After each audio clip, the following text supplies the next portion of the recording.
Today is Monday, January 7th, and this is the ADM Investor Services Weekly Market Kickoff. Today's guests are Alan Bush, Senior Financial Economist here at ADMIS, and Steve Freed, Vice President of Grain Research.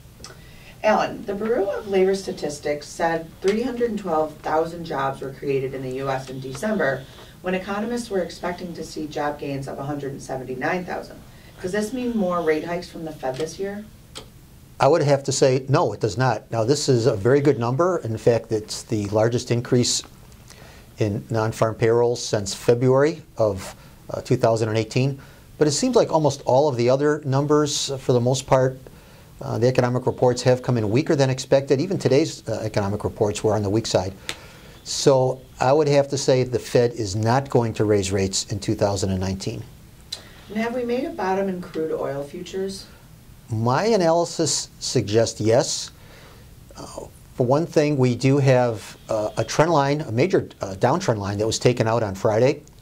Also, I do believe that whatever the consensus view is on for a U.S.-China trade agreement, that a deal will be hammered out sooner rather than later. So I would not want to be short crude oil futures if there is some type of an agreement sooner rather than later. So I do believe that the crude oil market has bottomed. We've been bearish for a while, but no longer. I'd rather be trading crude oil from the long side now. Will the 1,300 level on the upside hold for gold futures? No, I do not think it will. In fact, this is just a psychological resistance area. The interest rate futures markets are suggesting that no rate increases coming this year.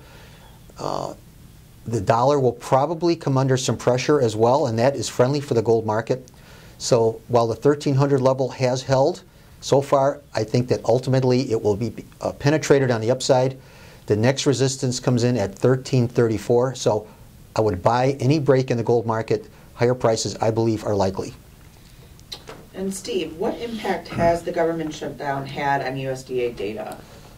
I think, first of all, the market likes data.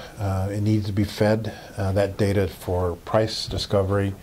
But it hasn't really had a huge impact. I think the corn markets probably would have rallied a little bit if we had some data on this week's report showing that last year's crop is smaller. The wheat market might have gotten a little bit of information if the USDA had come out with lower wheat acres than what the market was anticipating. But I think the biggest thing is we don't have any weak daily export sales to show us if China has been buying or if anybody's been buying during this shutdown. So I think the biggest thing is we're not getting any export sales data. What is the latest on this week's U.S. and China trade talks? At the end of the first day, most of the people came out and said that they were optimistic about the trade issues. And I think, like Alan has been saying, Chinese economy has been slowing down. Their data suggests that they need to come to the table and resolve the trade issue. And I think the President of the United States needs something possibly to help the stock market. So I think that there could be a deal in the works. Not sure how long it's going to take. But today, the end of the first day was more optimistic than people thought. What is the latest on South American weather and crop conditions? It continues to be a little bit too dry in central Brazil and too wet in the northern third of Argentina. So we're starting to see a little bit of reduction in the potential for the Brazil corn and soybean crops, which I think, especially in soybeans, is helping that market. The U.S. shutdown has also eliminated CFTC commitment of traders' data. What is the fund's position, and what are the technical signals in grains? Well, first of all, we think they've covered their shorts in the beans, and they're basically even. They're long about 115,000 contracts of corn and just short a little bit of wheat. So they basically covered their short positions in beans and wheat. We have seen a pretty steep drop in open interest since October, showing that the market is not participating in price discovery as much. Technically speaking, we're at a 930 level in the nearby soybeans. You push through that, and that should trigger some buy stops. The next level could be as high as 980, a price that we broke through on the downside when they first announced the trade war. Corn is still in the 370, 390 trader range. I don't expect it to break out of that. And the wheat market held $5 support, but it needs some export data to push it higher. The CRB index may have made a bottom last week. This is due to a lower U.S. dollar, a rebound in crude, grains, and softs. Why is this, and could this continue?